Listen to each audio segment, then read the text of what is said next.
Folks, welcome inside the Paris Sea Palace, high above 3773 East Broadway. This is the Jake Feinberg Show.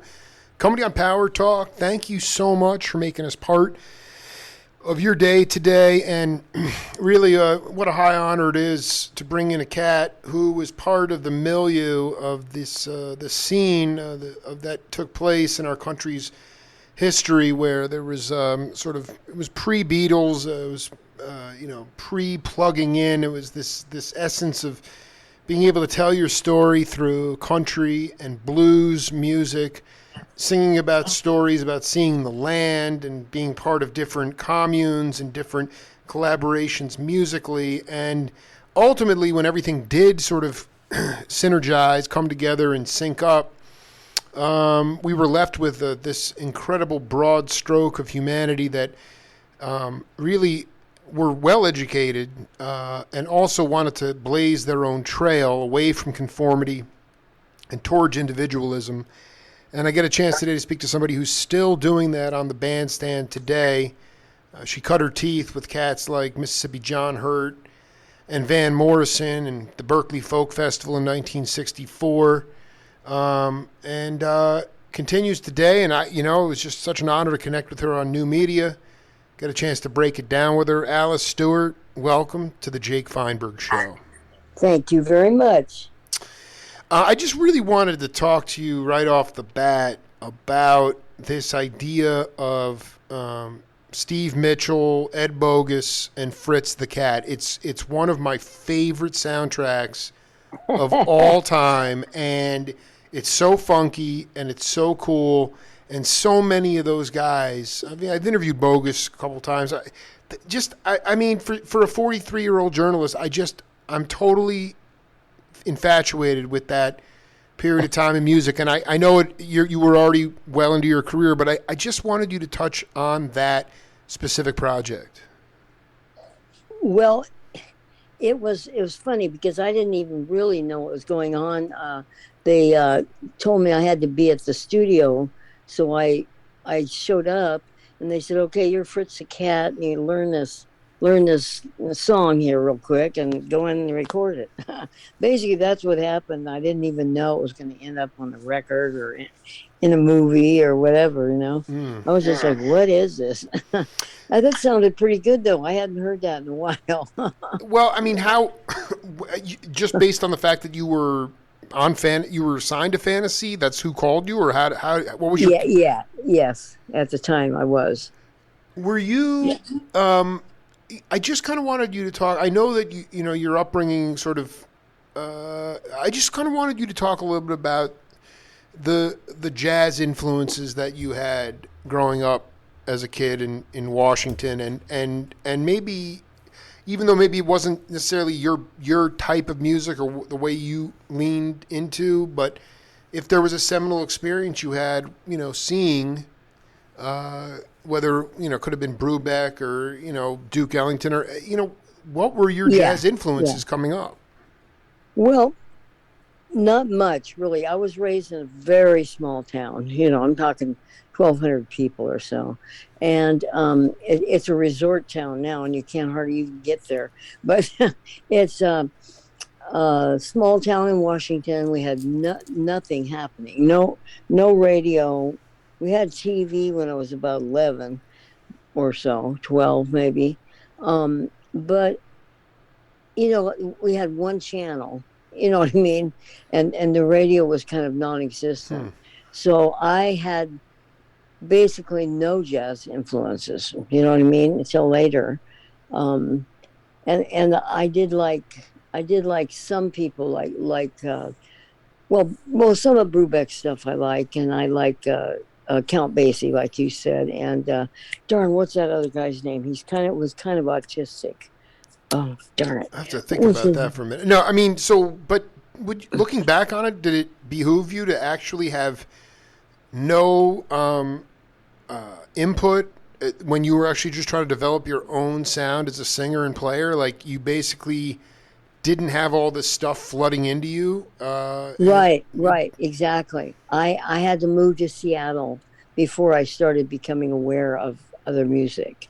So I played the ukulele when I was in Chelan because nobody had a guitar, and so I couldn't learn. Well, I got one out of the closet one time and went, "Wow, this is a guitar." What I didn't realize was if I tuned the strings correctly, which I did, because I played piano too. So anyway, and then as soon as I put my finger on there for a chord, it would be all wrong. It's because the neck was completely wrong. You Mm. know, it was all icky and stretched. And, I just didn't know anything about guitars at the time. So I went to Seattle and started playing in a folk club with, with songs from a Burl Ives songbook and a couple of Johnny Cash songs and, a couple of things that moved me. I'm more toward the groove. I'm into the groove on music. You know what? What was the there? I did an interview. I was actually in the process of writing a book with a cat named Turtle Vandemar, Oh and yeah, he yeah, yeah. he talked about this band called the PH Factor Jug Band. Right. Did you? I mean, was what folk house were you playing at? I And was I was at the Palmyra House was the name of it. It's not there how do you anymore. spell it? Pamir. It's like an Indian name. And Beautiful. Wow. Jeez. yeah, so oh yeah, I knew all the guys in the Page Factor Jug Band. They were from there's like oh gosh, John, Crazy John. There was my friend, the what do you call those things? Board. Play with a board with picks. Dude, the And washboard. yeah.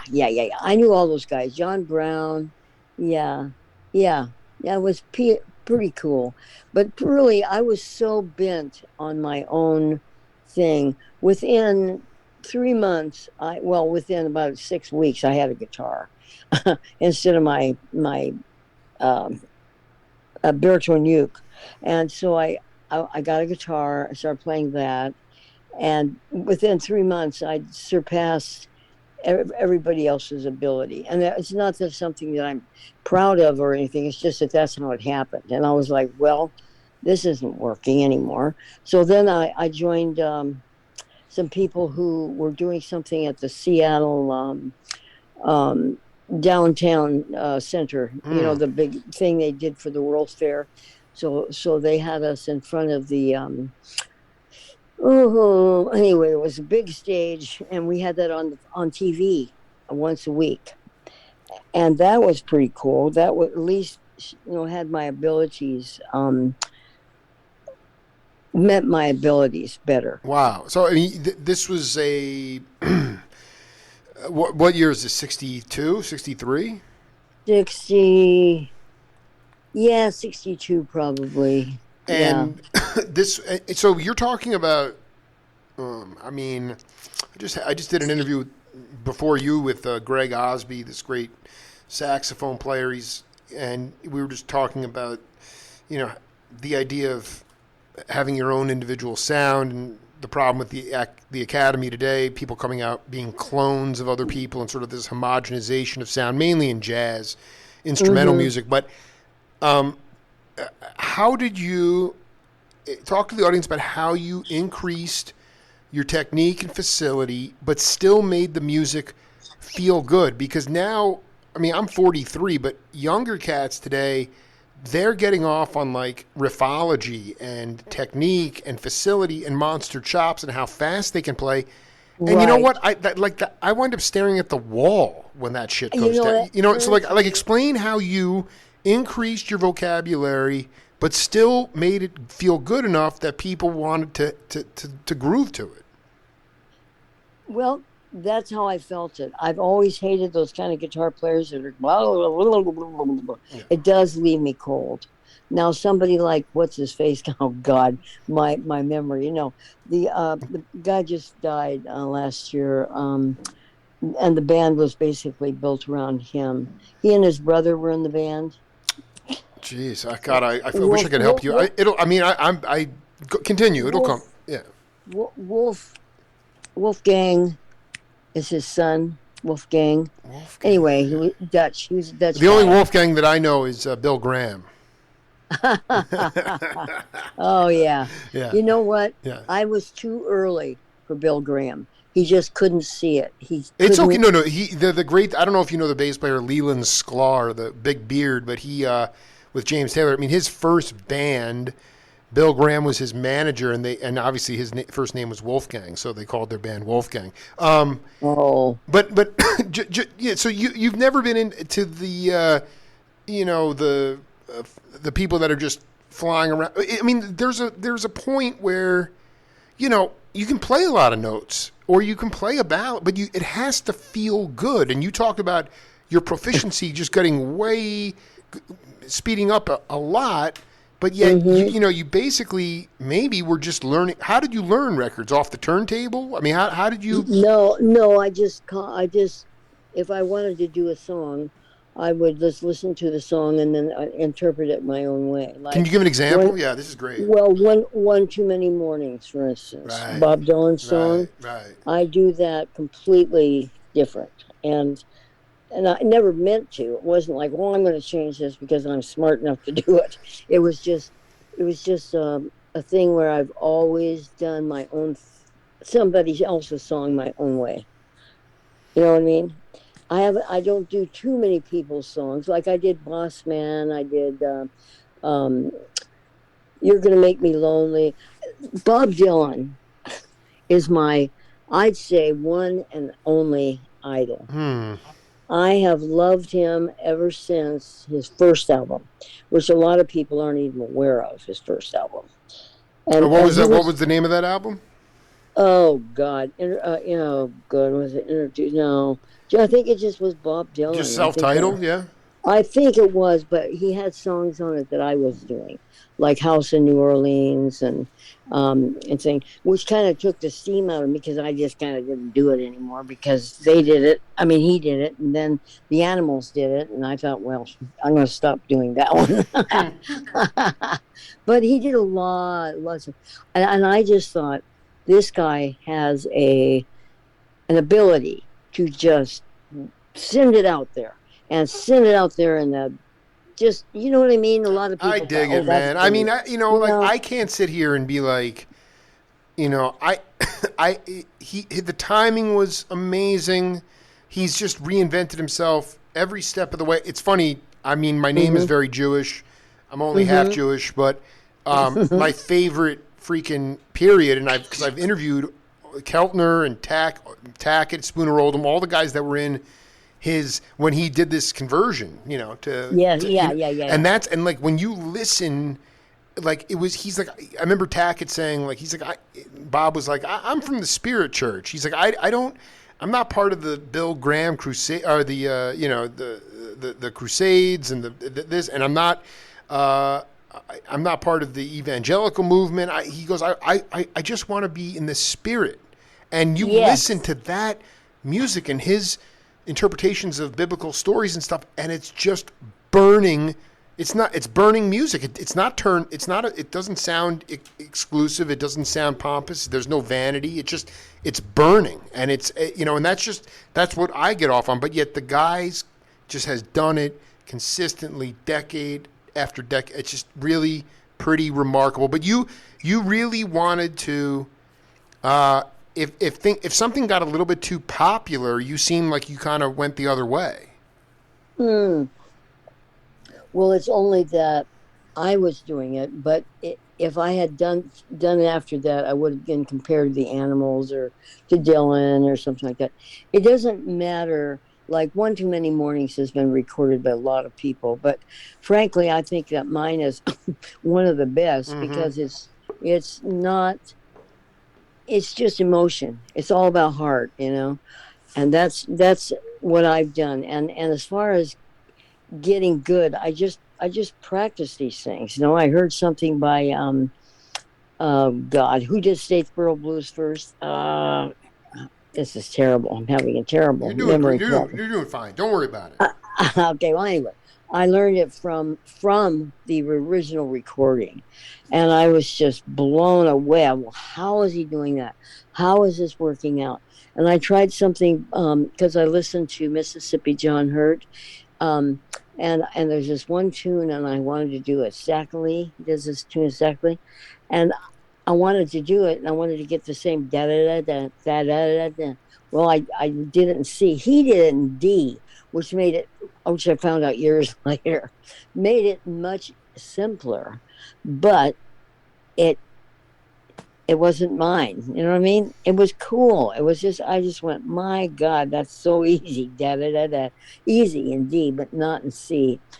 But I got it. I just played it over, and I lived music. That's all I did. Well, that makes that. I mean, the fact that you've been around, blazed your own career and been around all these incredible cats. I mean, I'm not surprised. I mean, when I remember interviewing, I think it was Peter Albin from Big Brother, and he was Right. talking about Jesse Fuller playing on the street. I forget what the instrument was that he had. Mm. I'll- It was a Yeah. it was a Fat Della. Yes. Yeah. No, so when was the first? Did you like you had developed a little bit of some momentum playing in Seattle on the TV program? Yeah. When then did I you? When did? What was the catalyst for you to move to the Bay Area? Well, I'll tell you what. I had a bad breakup with somebody, and I just couldn't stand to be in Seattle anymore. So I went to LA, Right. and it was probably the smartest thing I could have done because I immediately got recognized. I mean, it was like immediate. And Were you playing at and like I Were you playing at like the Ice House or Mason? no, I was just playing at a friend's house, and he had somebody. Well, he had the director of the folk festival, which I had never even heard of. Barry Olivier showed up, and he heard me play, and he went, "God, I think I've just found a new talent." So that's when I got put into the the festival in '64. So I was probably I probably met him about 3 months before that. That is, this is unbelievable. Like I cannot believe that you. So you were in L.A. and yet, and this cat was talking to you about. What were there no folk festivals in Southern California? Was that Berkeley was the only one? You know what? There was a this thing in Salton, Washington, first festival of its kind. Oh God, I cannot believe I'm forgetting all this stuff. It was called the God damn it. The point, but so explain to the audience about. I've never seen this record on our Huli. I mean, I can't even believe you got that's how magical a time it was. I mean, the fact that you went to go play the folk festival and then immediately, basically, got a record deal. Yeah, exactly. Right, exactly. How did that did Olivier, was he the conduit? I mean, I just remember our Huli. I mean, obviously it had Mississippi Fred McDowell and all these insane dudes on it, but my favorite Yeah. album was like there was one with Jerry Hahn, Jack DeJohnette, Noel Jukes, Ron McClure, and Michael White. I mean, it was a very avant-garde. It wasn't even jazz. It was just really wild. Yeah. But Yeah. so you were in L.A. and then he was like, "Why don't you just come up to the folk fest?" How did that work? How did you wind up settling in? Well, what he did was he had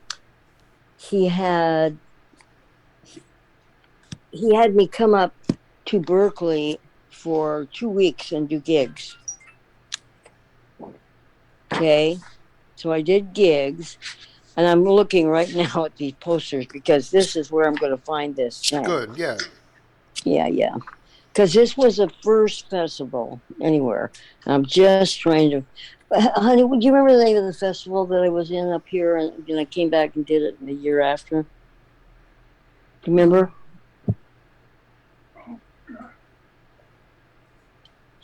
Was it called? Well, yeah, I'll just go. I'll find it. I know it's in here. Seattle Rock Music Festival. That's not it. You know what I'm talking Yeah, about. I do. Um, and it's in here on one page. No, in one page, and it has my name in it.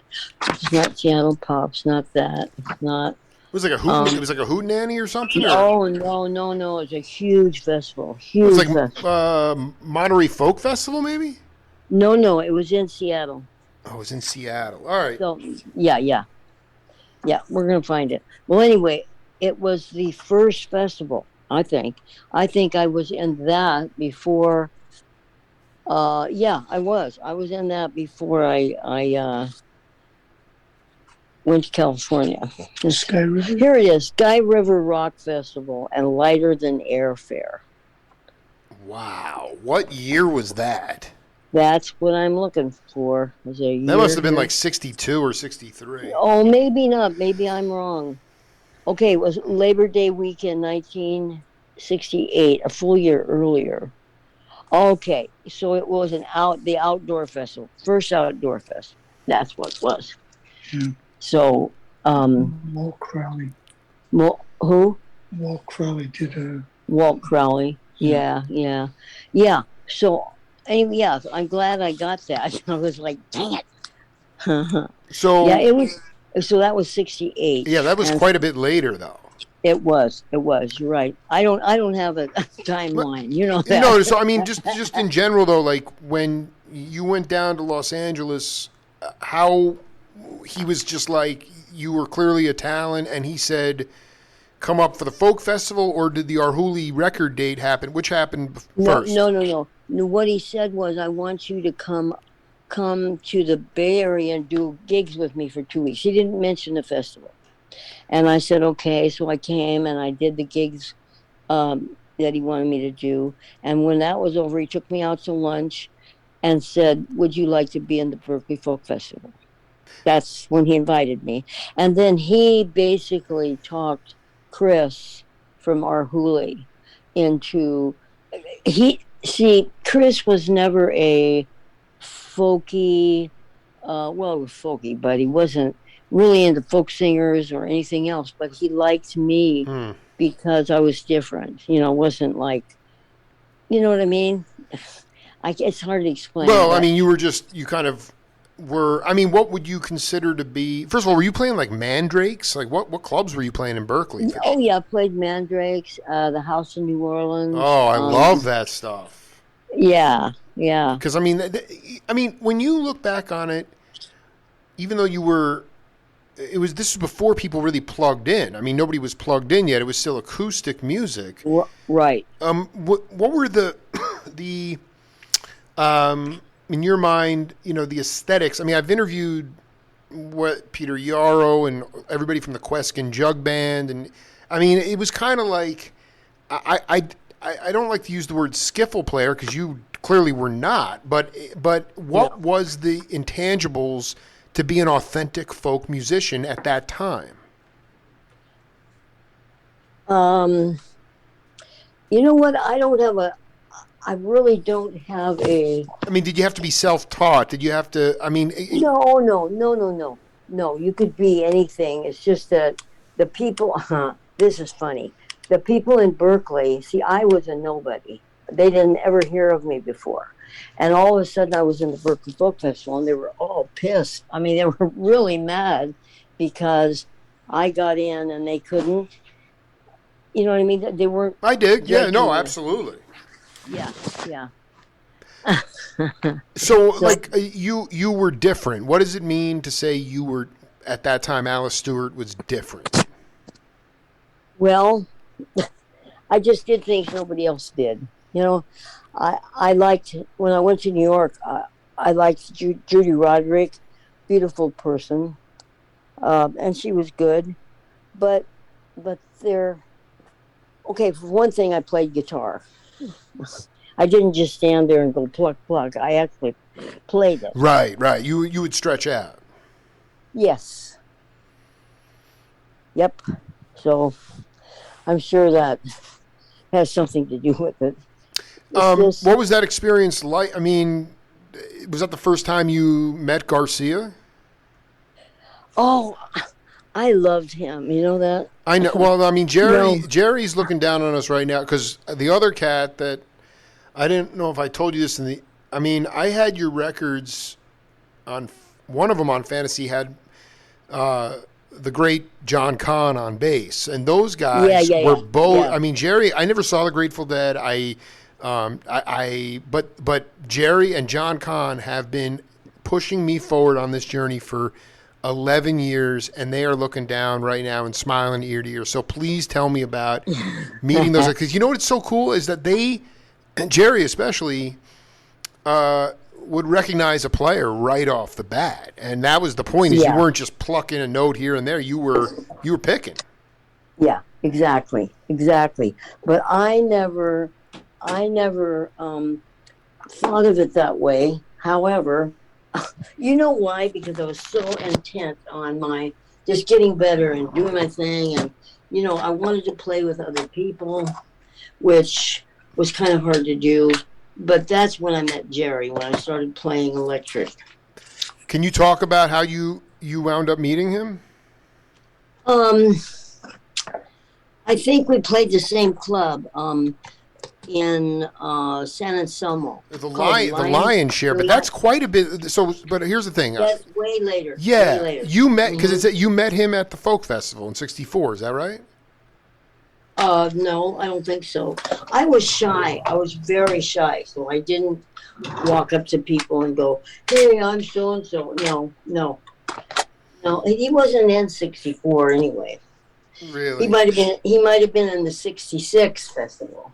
Right. I'm trying to look at this here. Wow, it's quite. So you wound up on. You doing a record for our Hooli. Was there an opportunity for you to actually, even if it was just solo, go on the road and tour after that album? Yes, they sent me to New York to play at the Gaslight and a lot of other places around. I did it. God, I was there about 6 weeks, 2 months, and it almost killed me because being in New York from Chelan, Washington, was quite a... Well, let's talk about that because, I mean, dude, Wavy Gravy was there, Hugh Romney at the time. He was opening for Coleman Hawkins. Bill Cosby had a room up. Dylan had a room up there at the time. I mean, did you... Really? Yeah, at the Gaslight. I mean, yeah. Yeah, but that was right before I got there. When did you get there? 65? Probably. Okay. Yeah. Explain, though, okay, yeah, you were shy, but you had a lot of moxie. And can you talk about some of the bills that, I mean, I just know that Wavy was doing stand-up comedy and guys like Coleman Hawkins were opening for him. Like, it was the most tripped-out experience in the world. Can you talk a little bit about, I don't know, just getting comfortable in your own voice at the Gaslight or, Gertie's Folk City or anything like that? Well, everybody, this is going to sound real strange. Everybody at the Gaslight thought I was a cop because I dressed really well. I didn't wear jeans and stuff. I wore a dress.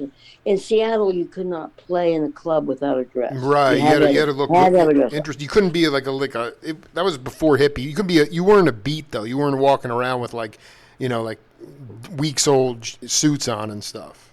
No, I was immaculate. So they were like, oh, she's definitely an undercover cop.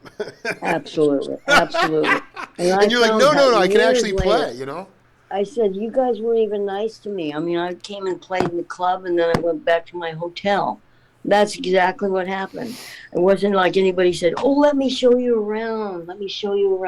The one person that was nice to me was Eric Anderson. Dude, that's so beautiful. I just interviewed Norbert Putnam, who's a bass player in Nashville, who did a bunch of Eric's albums on Vanguard. Go ahead, continue. Tell me about Eric. Yeah, tell me about what he sort of took a liking to you.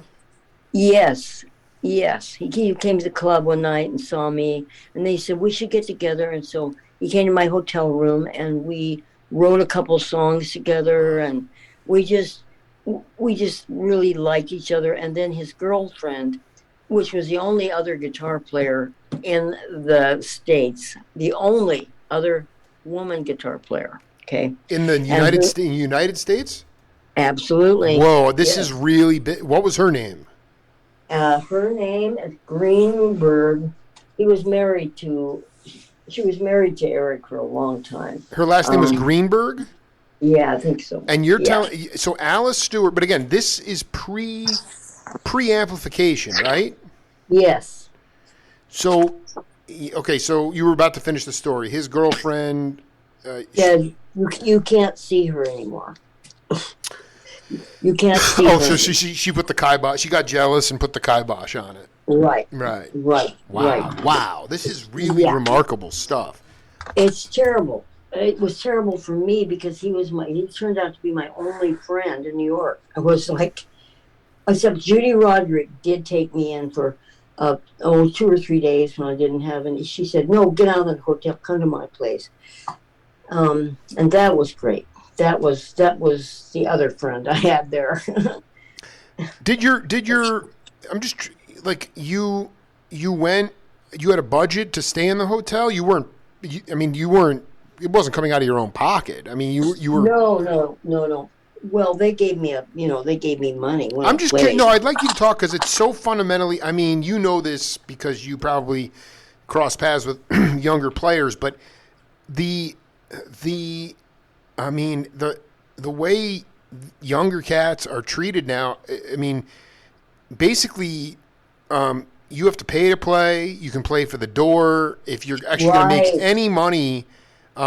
It's unlike you, where even though you were sort of shell shocked to be in the Big Apple, at least you were stationary for how many weeks? 6 weeks? I mean, quite a long time. I was there for probably 2 weeks. Then I went to Philadelphia. Wow. Then I went to Connecticut and some other place. I don't know. I think that woman, what the hell was her name?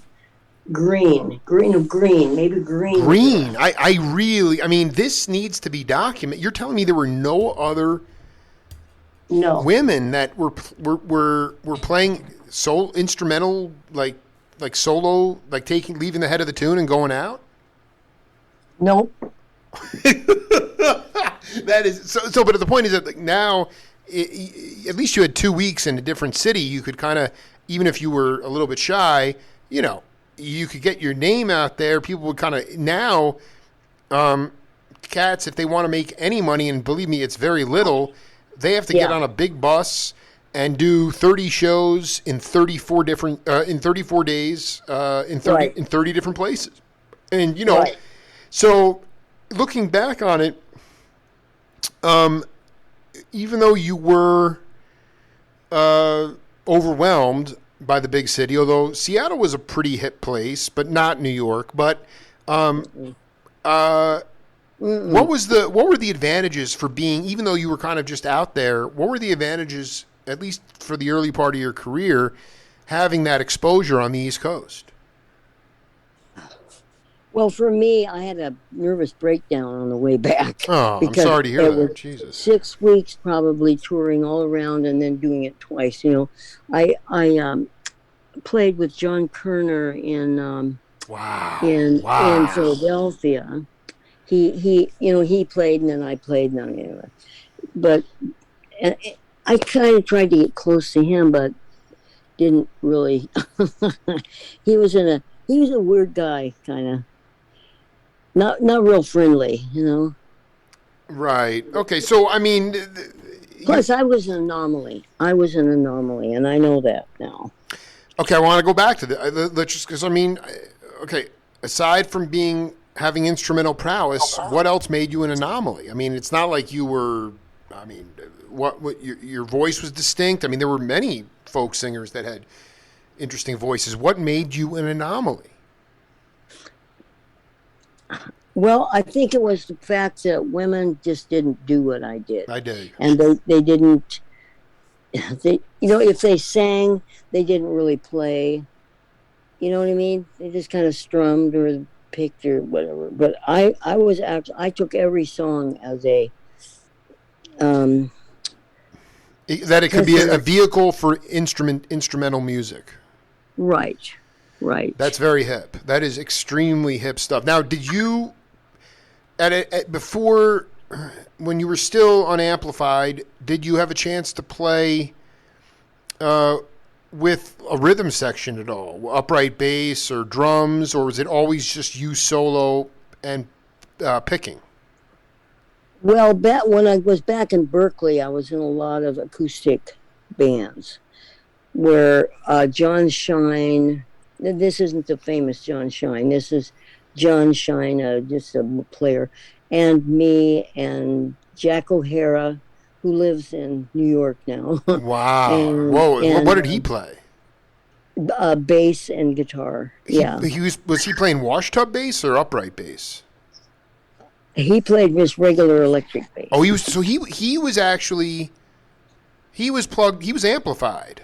Mm-hmm. And you were still playing acoustic though. Right. Interesting. Right. Interesting. Yeah, That was after the nervous breakdown or before? No, that was after. It was after. So when you finally came back to Berkeley, at that point, things had changed markedly. I mean, the Beatles had come along. You know what? Yeah. You know what?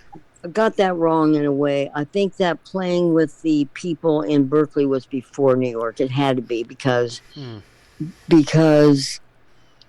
had that nervous breakdown when I came back. I didn't know it was a nervous breakdown, but it was.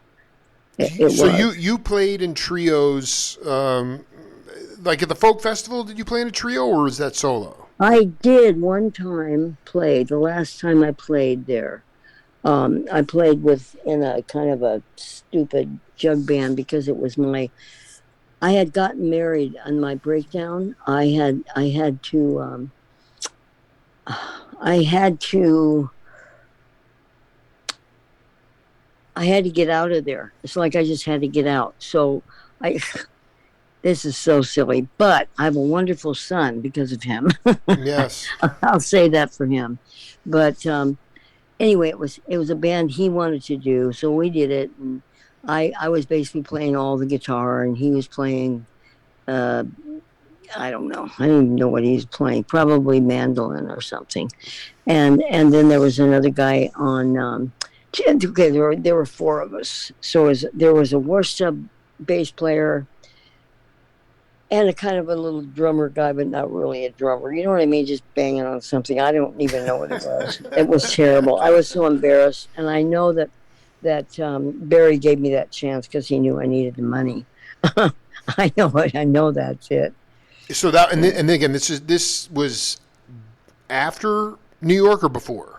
No, this is before. Before, okay. So when you got back, how did you connect with guys like Mike Bloomfield and Bob Jones? I mean, Bob Jones, the interview I did with him, he passed away a few months later. That was like 10 years ago, and yeah, I haven't listened to it in a long time, but man, the heliport was on fire. I'm just trying to figure out where you met all those cats.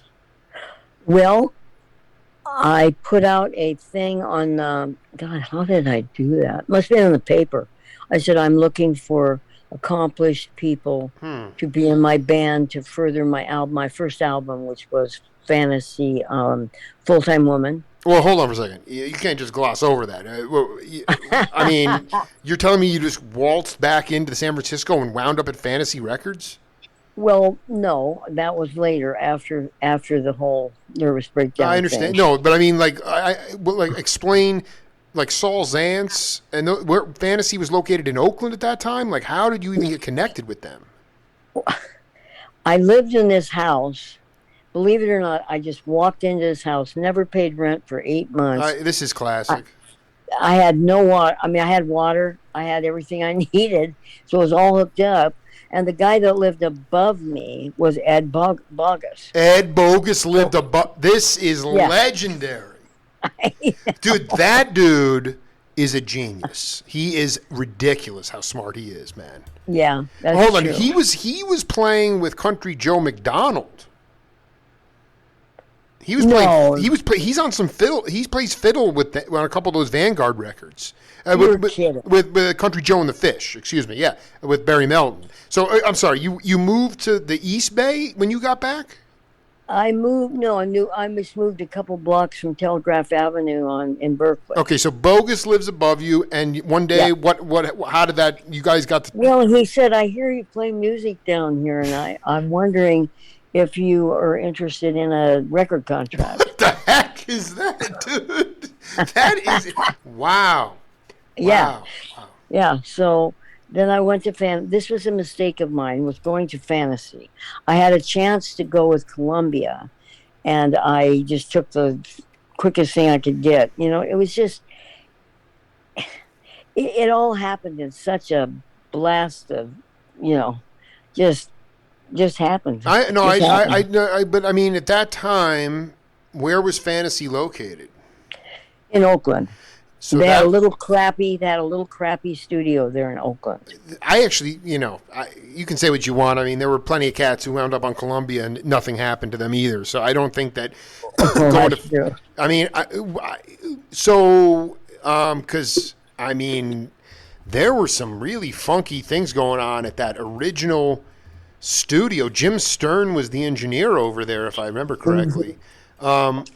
He was my drummer. He was your freaking. Are you kidding, Yeah. dude? Sterno and I are still I'm very good friends with that cat. Oh, you are? Yeah, if you Well, want to get in touch with him, let me ask know. him. No, I mean seriously, he's a dear friend. That's how we got in touch. I mean, that's how he got into Fantasy, was by playing drums with me and making connections. Okay, so going really burning away here with Alice Stewart. You move back a couple blocks from Telegraph Avenue, and you're just fiddling around. You're playing in your apartment, and Bogus, but you had a band already with Jim Stern in it. No, not yet. No. Okay, so then Bogus said, "I hear you play music. Do you want a record deal?" But yeah, come down to Fantasy and do a thing, and so I did, and yeah. no, but you had a band at that point. No. Okay, so you did something at Fantasy, and then a demo or something, and then that full-time woman. How did that band come together? We just came together because I knew a lot of the cats, like Vic Smith, and Jim. I must have already known him. Probably did. Jim and let's see who else was on there. Barry. He was in the Bloomfield band. A guy I stayed pretty close to for quite a while. I should know this too. You should. Naftalin. Mark Naftalin. Yeah. Yeah. He's on there. He's on in the Right, album. right. And I knew some people. I just didn't consider. I didn't consider anything. I just knew what I wanted to do was make money. And see, Fantasy only gave me. They didn't give me like a lot of money. All they did was they gave me $75 a week. If I'd been to a bigger company, I could have gotten like some money in front. Then I could have done a lot of things that I couldn't have done before. You know what I mean? I needed money. Absolutely. No, we all, you got to sing for your supper. And of course, the cost of living was, you could really live very affordably in San Francisco at that time compared to today. But I'm looking at this 1970 full-time woman, Vic Smith on bass, Jim Stern on drums, Alice Stewart electric guitar, Luis Asen. Oh my God, yes. Incredible guitar player. Richard Green on violin, dear friend, Richard Green. Yes. Yeah, I love Richard. And Jesse, he loves me. Well, I mean, so talk as best you can remember. I mean, it sounds to me like that was a working. You wouldn't just unless they just put people. I mean, sometimes with sessions, like in jazz sessions, you have a leader, but then they'd call in the accompanist. But that must have been a kind of a working band already. Well, it kind of was. I mean, it got that way. We just, yeah, we brought him in to do that one song, that one song that I did, Freedom, on that album. Yeah, freedom's the sound. sound. Yeah. Yeah, and he's just playing all that wonderful violin. But no, he wrote to me about 6 months ago. I've done several. I love that. He is such a beautiful, brilliant dude. I know he is. He is. That was like, remind me who we were talking about. Richard Green. Yeah, Richard. Okay, I'm writing him down because I'm going to get his. Yeah, and he's married to another accomplished violinist now, isn't he? That I don't know. I mean, essentially, do you remember like hearing the first time you heard one of your songs on the radio? I mean, I have to believe that Full Time Woman got some radio, at least a couple of songs must have gotten radio. Which songs got radio play? Well, I think Full Time Woman was a big one. I Lose Control is a great one that was also done by Jimmy Rabbit, an album produced by Waylon Jennings. He did it. He did a good enough job. I just, I don't think the album went anywhere, unfortunately. That would have been fun.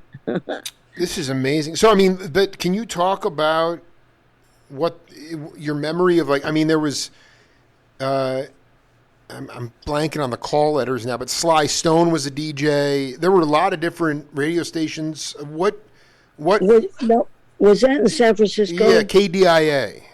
Oh, okay. I'm just wondering about. I'm wondering about like when you got out, even though maybe you didn't get like as lucrative a payment as maybe you could have gone to another company, but there was regional radio. Do you remember a memory of you listening to one of those tunes that came out on that first record? Yeah, I think. No, I don't. I don't remember anything. There was one station, Dusty Street was. Oh yes, I've interviewed Dusty. I got to send you that interview. Yeah, I got to send you that interview. They played me a lot on that one, and I don't. God, this is so weird thinking back on all this. It's just like I had a child when I was living there below Ed, so I mean I was just treading water, doing gigs and stuff. But then when I joined the Zappa band, I asked him to get me a electric guitar, and he didn't want me to because he wanted me to play the folky finger picking stuff. And so he brought me this guitar, which he didn't want to do, and it was this guitar. The strings were about half inch. They were way off the fingerboard. I couldn't play it. I was like, and he said, "Okay, see, you're not supposed to be playing." Yeah. Yeah, it was funny though. It was KSAN. Is that the station that? Yeah, KSAN. That was what Dusty was on. Yeah.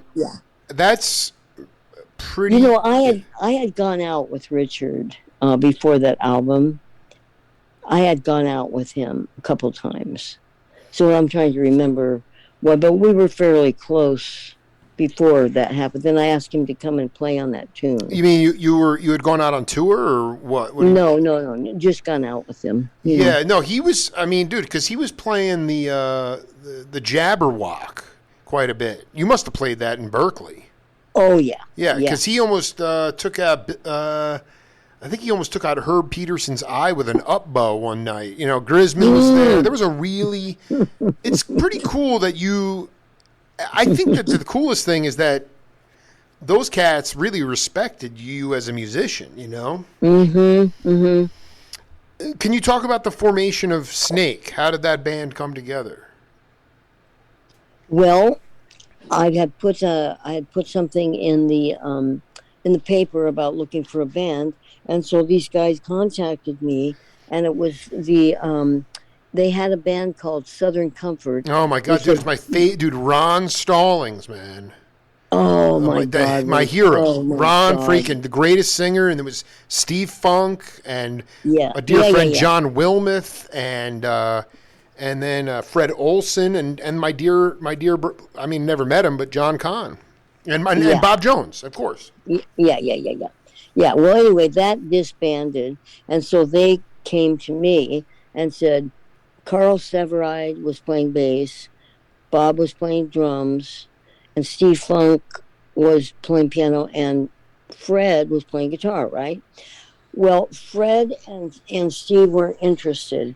So just the three of us um, worked on the band stuff. They were so perfect for me. I mean, did Bob mention me in his interview? I'm going to send you. He did that. He did. I mean, we talked about Southern Comfort, but I inevitably. So I mean, like those. First of all, is Fred Olson? Do you? I mean, or Steve Steve? Funk? Are they still with us, or do you know what You know, I know, no, I know that that Fred died drug overdose. I don't know about Steve. I don't. I really don't know. I haven't heard from him. and what about Severide?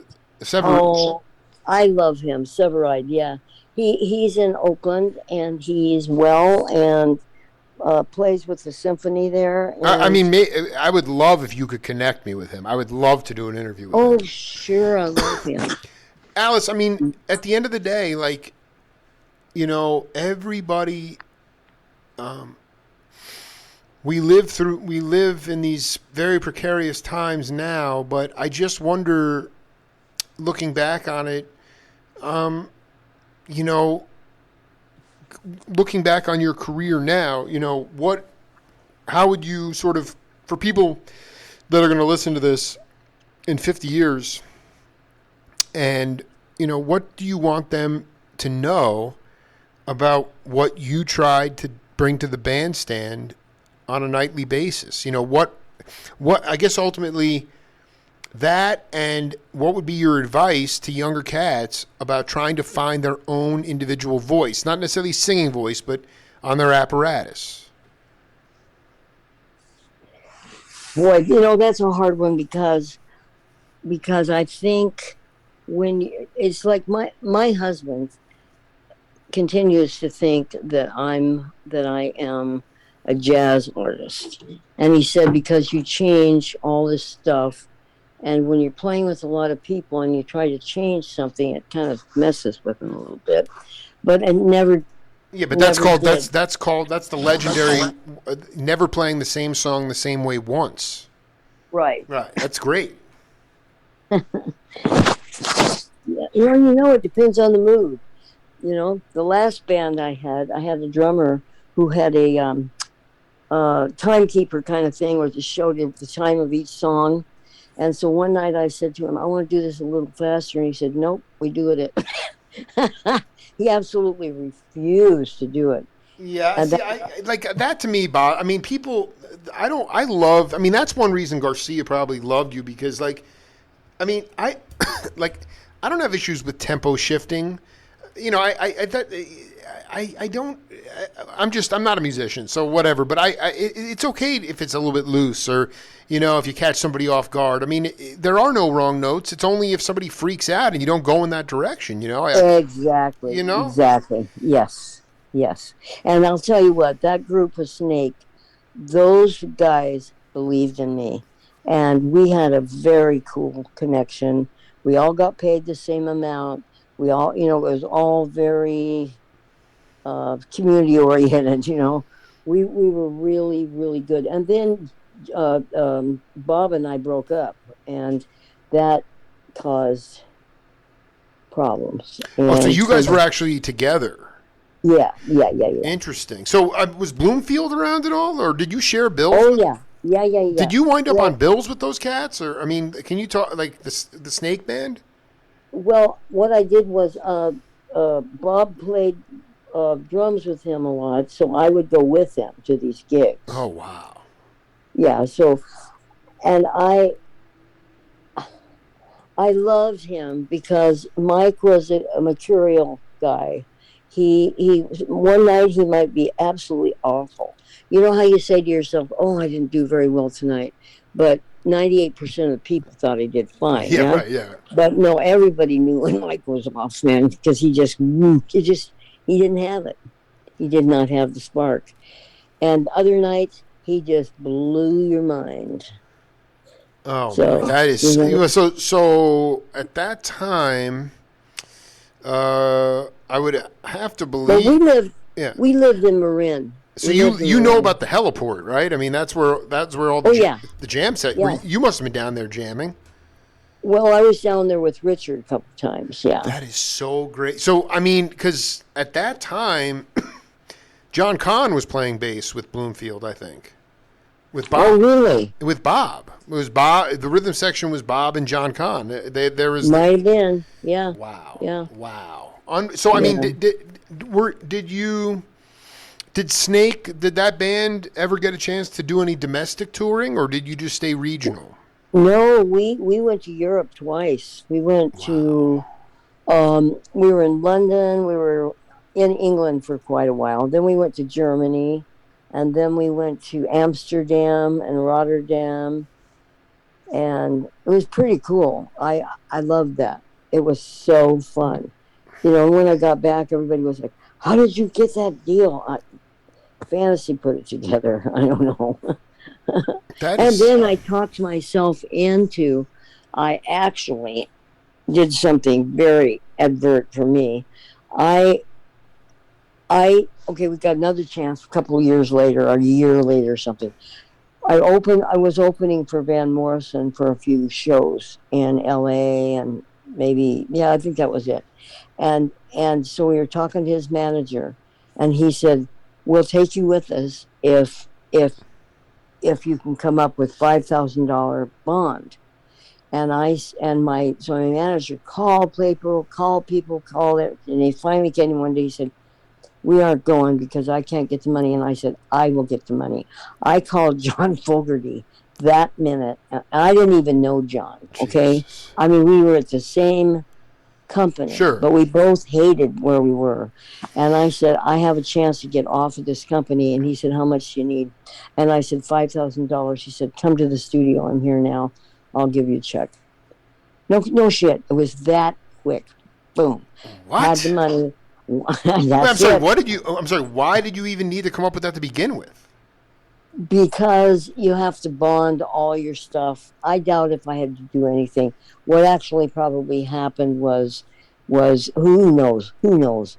But this guy was saying you need a bond for all your equipment and blah blah blah blah blah. Who knows? I don't even care.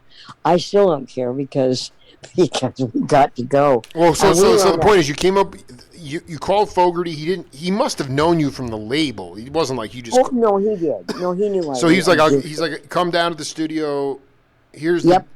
Then you wound up. I went straight to the studio, which was across the Bay Bridge, and over to the studio. I said, "Here I am," and he gave me the check, and he called the bank and he said, "I've given a check to Alice Stuart. Cash it." And that allowed you to. What happened? You were able to. Okay. Yeah. So that allowed me to go for 6 weeks and open for Van Morrison and all these in places. Europe. In Europe, wow. Yeah. We almost got to go to Ireland, which is dear and near to me. So, but not quite. They had an uprising happening. So yeah, I'm sure Van would have loved to have gone to Ireland too. You know. Absolutely. He was oh my God.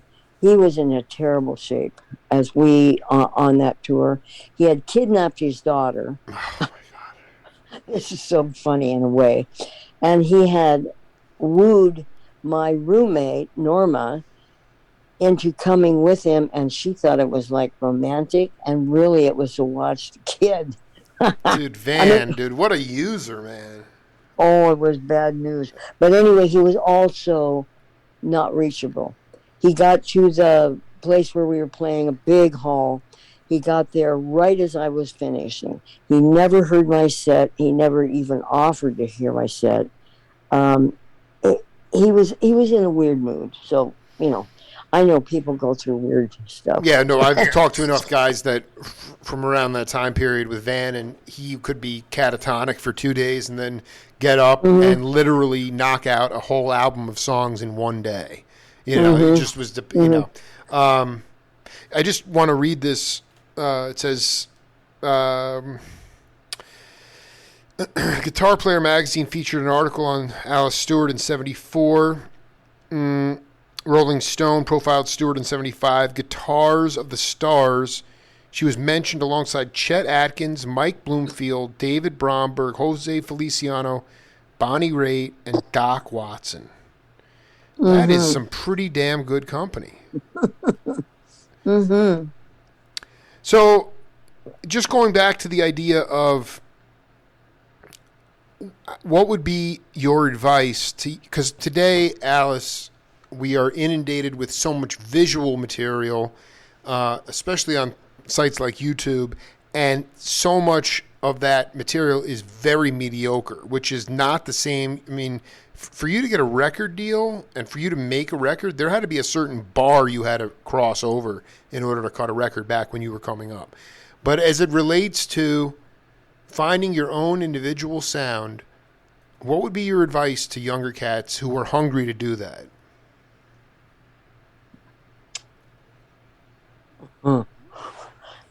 I really don't know. All I know is you have to have an individual thing you do.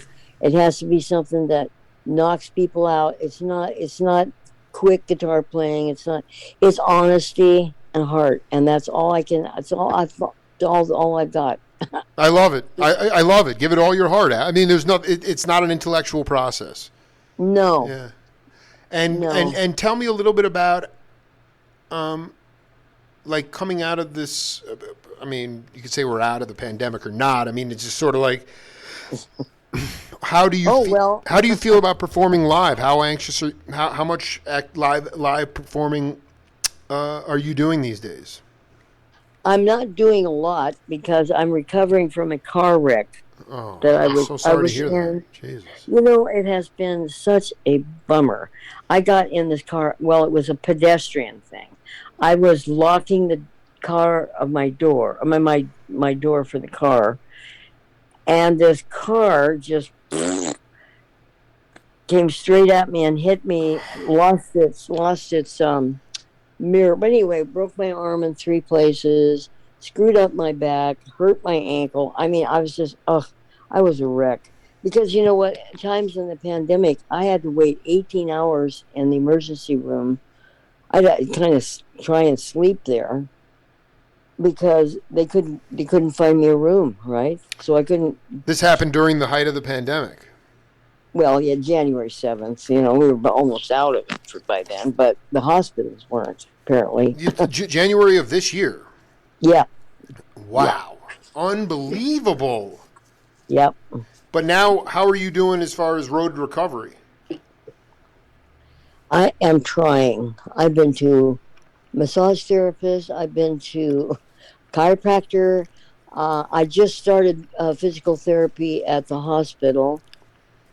And I think this is going to do it. I feel better than I felt in months because my back doesn't hurt all the time, So, and my right hand does not work exactly right because my bones are not healed. Because there's 2 rods in there with screws attached to them so that I can use my arm, but it's not really healed yet. So my fingers, I have a problem picking things up with. I mean, it's just crazy. Well, but I mean, the point is, it's a little bit. It's hard to actually play the guitar too. Yes. Yeah. Yes, it is. I did just get another ukulele though. Somebody just gave me a ukulele. Well, I'm gonna say send you all the good healing prayers, and I really know that in the next couple of months you're going to be back to as pain-free an existence as possible, and I hope that you take advantage of that good health and pick up the guitar and just get stuff out of your system. You know, it's really, you've had a pretty amazing career, Yes. and it's not over yet. So I Right. I can't thank you enough for being part of the program. I thank you so much. Mark Willett was my bass player in my last band. Yes. Absolutely incredible musician. Um, I I never felt like and Steve Flynn, fantastic piano player, but I never felt that they loved me like my Snake people did. They did. I know they did. It was just their way, kind of the guys, or the guys and the girls, and I don't know what the hell the problem was, but I just never felt really.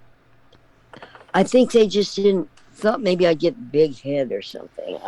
I'm not sure. I mean, some of it's just sort of like, when I talked to Bob and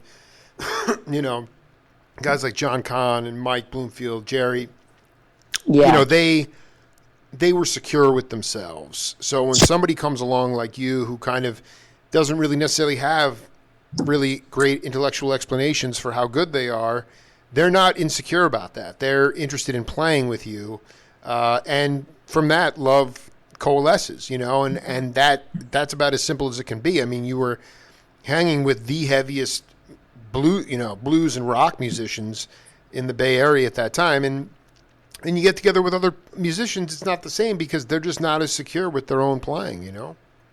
Yeah, I guess so. Never thought of it quite like that, but Well, I mean, but yeah, Alice, I send you a lot of prayers. I'll get this interview up. I'll send you a copy of it later. It was really an honor to connect with you and get this out to the world. It definitely will be inspiring to a lot of people. thank you. And I will send you a picture that was in the Rolling Stone, taken by Annie Leibovitz. Oh, wow. This oh my God, this is perfect. I finally got it. Took me years, and finally I got to her through her. Yeah, send me a picture and let me know how to connect with the bass player from the Snake Band. I will. Yeah, I will. And so to send you, do I know your email? Yeah, no, yeah, you can send it. I'll message you that again too. So we'll be in touch. Okay. We got more to do. Okay. All right. Much love, Alice. Thank you. Cheers. Bye. Bye. Well, quite a day here on the Jake Feinberg Show. Heard from Greg Osby in hour one, and just heard from an incredible musician and singer, Alice Stuart. We'll be back tomorrow with Larry Raspberry. That's it for the Jake Feinberg Show. We'll see you later.